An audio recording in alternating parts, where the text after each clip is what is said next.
Marcos is with us in Dallas. Hi, Marcos. How are you? Hey, Dave. How are you doing? Better than I deserve. How can I help? Thank you so much. And thank you so much for changing my life and perception of money for the better. I really appreciate all the info you give out. Well, thank you. How can I help? I'm on baby step 3. I have been working for a job for about 10 years, major bank. I'm looking to change my career to my passion, which is personal training. And so it's kind of a scary time. And so I'm trying to see if you have any insight to what I could do to make this a smooth transition. Get your personal training income up close to your bank income, and then the transition becomes a no-brainer, right? Right. The jump, the leap, is the one that is what scares you, and that's where people break their leg, is in the leap. So what do you make now at the bank? It's about $43,000. Good. And what is your personal training income currently running annually? Well, I was training at a small gym for a while, and then I realized that they take most of your profits, so I wanted to do it on my own. So I actually don't have any clients yet, but my 10-year job told me that as of May, I will no longer have a position. So basically, as of May of next year, I won't have a position with that bank, and so then I have a choice of getting a severance at that point.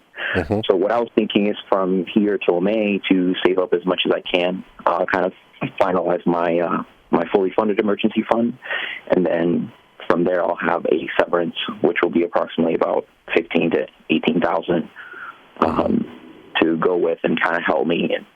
Are you married? I'm not. Okay.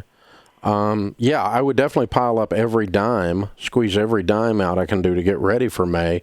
And then the other thing you need to do is you need 64 clients. You need to be working all the time. As soon as you leave the bank, you need to be running out the back door in your shorts and shoes ready to go work somebody out. Okay. You need to have in-home clients, wealthy people that have their own gyms. You need to have people that want to do outside workouts, and you locate parks with stairs or whatever it is, whatever your methodology is that you use, that's your differentiator, where you can get to people and you don't need a gym. Plus, you need to be thinking about how you're going to get a deal with a gym long term, because you don't want to build one initially. Right. And so we need to be looking for a deal with a gym, looking for in-home, looking for outside stuff. Good news is you're in Dallas, so that's going to work fairly quickly in early next year. The weather will break in the south quicker, and you can get outside if you need to. But what you need is a bunch of clients, because basically what could happen is the severance pay could be your signing bonus to your new life. Let's pretend you had $50,000 a year worth of clients by May. Okay. Then when they give you that severance check, it all goes in the bank, doesn't it? Right. And this is you fired me. I didn't even notice.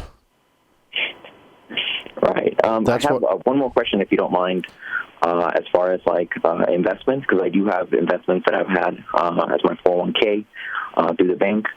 And, it's always been put into a S&P 500. Mm-hmm. I'm also given a pension that I will be able to roll over as well. But I've never done it before. This will be my first time, so I don't know what your best practices are on that. Okay, I would do a direct transfer rollover of everything that you're vested in, your 401k, and if you're vested in your pension, into just a traditional IRA. There'll be no taxes on that at all. That's when you leave the bank. And I invest, and I recommend people invest in mutual funds with long track records in 4 categories evenly, a fourth in each: growth and income, aggressive growth, and international. And that's what I would do there. Now, Marcos, I really want you to hear that first part of what we talked about. I'm not exaggerating. I want you to run like your hair is on fire.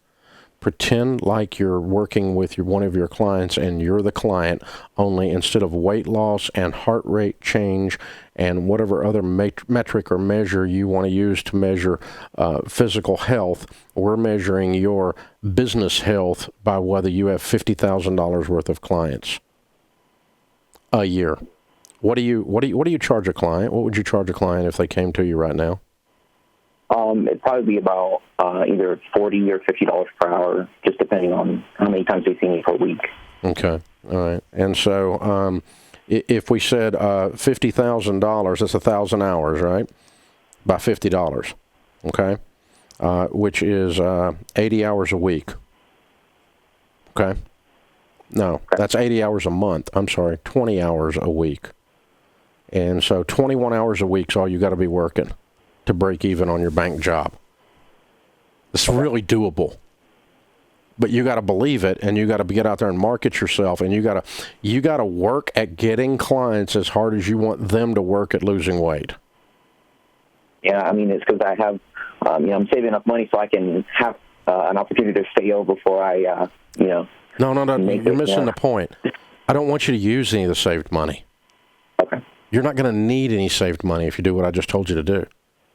Okay. You're going to be making as much if you have $50,000 worth of clients. If you have 21 hours a week booked at $50, you are making as much as you make at the bank.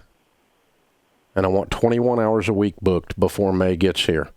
On average, I want you to build that many customers, however many customers that it turns out to be. Okay? And then you won't need to touch your savings. Every time you tell me you want to touch your savings, you're telling me you don't believe this business is going to succeed. And you're not going to do the work before you get laid off in May to make sure it succeeds. And this is the coach kicking you in the butt and telling you to do the push-up. Get it done. Get it done. You can do this.